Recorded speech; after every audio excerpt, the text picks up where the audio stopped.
What's up everyone, it's the Scripted Legend here. Leave a like if you enjoyed this video and leave a dislike if you didn't. But if you leave a dislike, please tell me what to do in the future. Recently I've been getting hit with a lot of dislike bots. If you go back to my old videos, then you could tell some videos are just not even bad, like my skits. They're not even bad as you would think by the dislike count. But yeah, anyways, the founders have been revealed, or at least so we think. So if you know, the pink cell made it to where they had to reveal at least 2 minimum people of their team. Well, they released Vladimir Dushik and Rayschura, and both of them gave us their LinkedIn accounts. But when we look at Rayschura, I'm sorry if I'm pronouncing your names wrong, guys. I really am. It doesn't say they're connected to Reflecto at all. It just says that it says WordPress developer at EU Credit Europe AS on, and it says on contract. So maybe he's on a contract and can't speak. He's on an ND. He can't say that he's working for anyone else. And it says the same thing for Vladimir. He's currently working as a technical lead at Faye, and he's also on contract.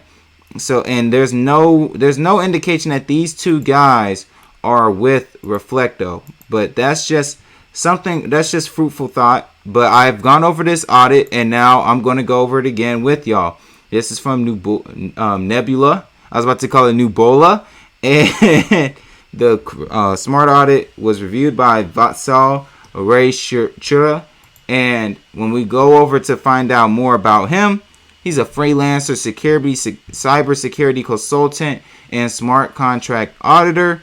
And we're not going to see too much stuff about what he's doing, like what any companies he's working for, because he's a freelancer. So keep that in mind. But he's also a content advisor, and he was a content advisor and cybersecurity intern at ECS from February 2020 to May 2020. So for 4 months.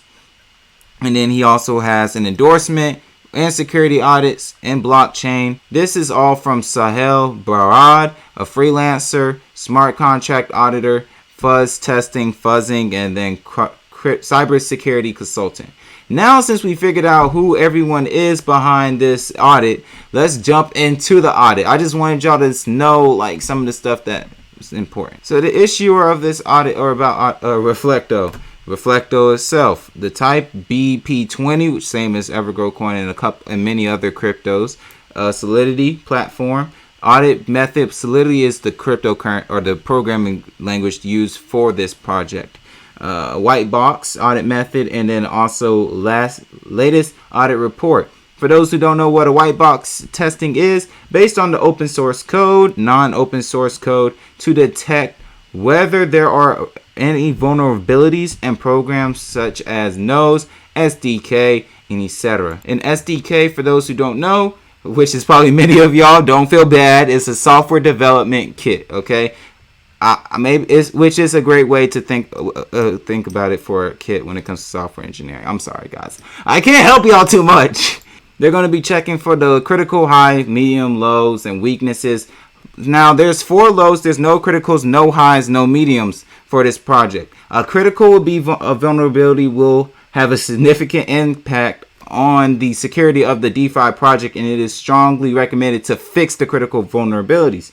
A high one will affect the normal operation of the DeFi. Medium severity vulnerability will affect operation of DeFi project. Low, it's going to have a low effect. You guys get the gist. But here's one thing to keep in mind. They have not stated that they are checking to see if this is a rug pull or not. So I'm not saying this is a rug pull, but I'm just giving y'all full understanding that this audit is not checking, from my understanding, based off what is in the audit report, that if it is or is not a rug pull. As you see down here, like I said earlier, there are 4 lows. Overall, smart contracts are well designed and engineered, based off what the guy that we went over at the beginning of the video said. Here's this list right here. It's just the functional overview. Payable function, get distributor. Now there's a fallback function, which is interesting to me. There's some other other functions. My fault. A public function to get total fee. Integer function. Integer is another word for a number. Function for basic transfer number and transfer from which number. The numbers I feel like would more so be an address. It just depends on which function it is. And now we're at the juicy stuff for this video, at least. The issues checking status. So one is a floating pragma, low severity, location, and the Reflecto solidity code. And it's basically them stating that their style of implementing or deciding the programming the version of solidity that they're using is not strong at all. It's not the best way to do it, and they suggest to lock the pragma version and also consider known bugs. They sent them a link for the compiler version that is chosen. The second issue was another, like I said, low severity, location in the Reflecto code, relationships, blah, blah, blah, blah, blah. Basically, improper adherence to coding standards, which is true. These are some messy coding standards. Does that mean rug pull? No, but it does mean that they are messy when it comes to programming, because that's a lot of zeros, and there's some comments that should be used in our internal. Other possible visibility settings are public and private. So it really makes the code, when things aren't up to coding standards, it makes things hard to read for individuals. And you can see there's a lot of stuff that is very hard for them to read, or they could read it. The guy that did the audit could read it, but it's just very hard to read the way they did it. And it continues and continues. Remediations, variables can be specified as public, internal, or private. Explicitly define visibility for all state variables, which is true. You should do that, or else it's just gonna, like we said, it's coding standards, and it's gonna make it messy to read. And not only will coding standards make it messy to read, but make it messy to code in the near future, or to just even remember what is doing what for you. But some people decide not to use coding standards. The third one is weak sources of randomness for chain attributes. Potential use of block number as source of randomness. The environment variable block number looks like it might be used as a source of randomness. Note that the values of variables like Coinbase, gas limit, block number, and timestamp are predictable and can be manipulated by a malicious miner. Also, keep in mind that attackers know hashes of earlier blocks. Don't use any of those environment variables as sources of randomness, and be aware that use of the variables introduces a certain level of trust into miners.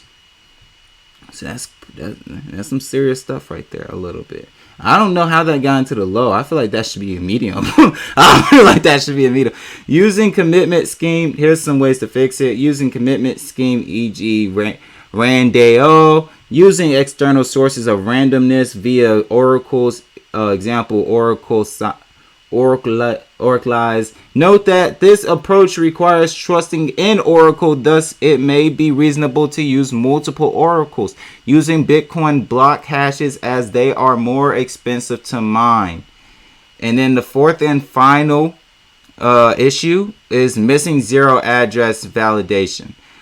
Description: detect missing zero address validation. Check that the address is not zero. Some of these things seem like minuscule things that could have been fixed within this time period of the audit being out. So I'm shocked that these are even issues to begin with, especially poor coding standards and what we read lastly. And then last but finally, I honestly mean it, finally, basic coding bugs. All these were passed, but we're going to just go through all of them so that you guys can hear it, see it, and know what is being passed from this audit, okay? Constructor mismatch. Whether the contract name and its constructor are not identical to each other, that was passed. That's a critical severity. Ownership takeover. Whether the set owner function is not protected, passed. Redundant fallback function. Whether the contract has a redundant fallback function, passed. Overflows and underflows. Whether the contract has general overflow or underflow vulnerabilities, passed. Overflow basically means when too many things have been given the same name. For example, if you have two variables in a code that has been named the same thing, that's going to cause an overflow, because now you're setting two variables you're setting one variable now to different values, or you're setting one variable to another value, so that's going to overwrite the other value, causing an overflow.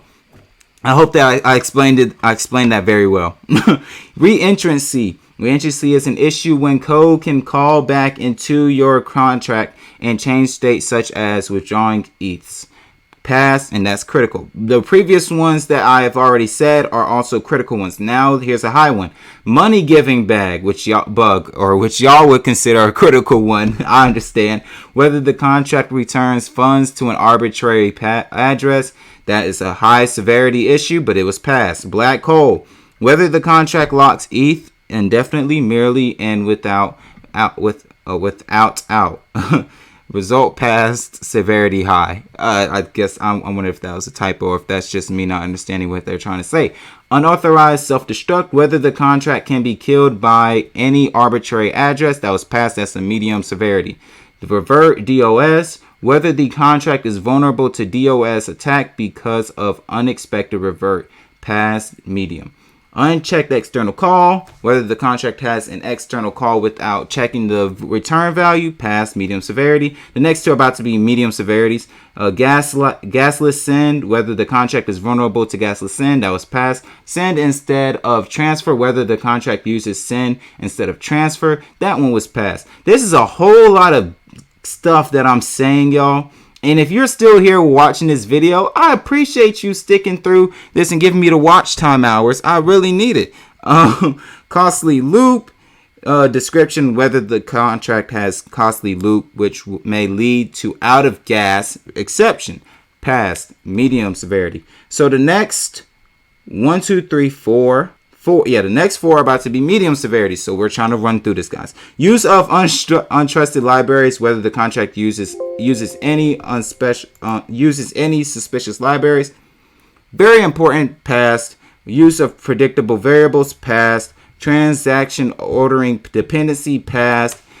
Deprecated uses. Passed. Here's a critical one. Semantic consistency checks.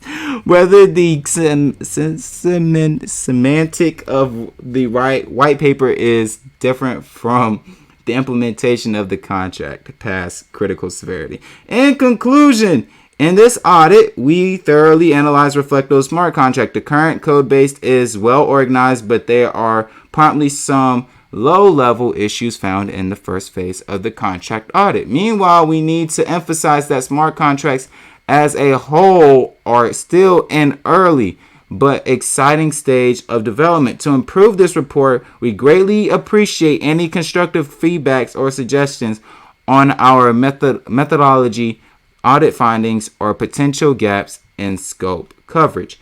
I would only suggest that you guys check if it's a rug pull or not. But thank you guys for watching. They have something at the end that describes what is eNebula solutions and what are they about, and then they also offer you a chance to email them.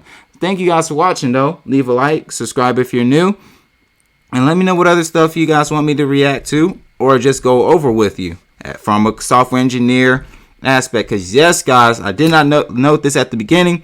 I am a low-key software engineer. I am familiar with Solidity. So this is how I try to help and give back my knowledge to the community of crypto that I love so dearly. Thank you guys for watching. Scripted Legend signing out. Peace.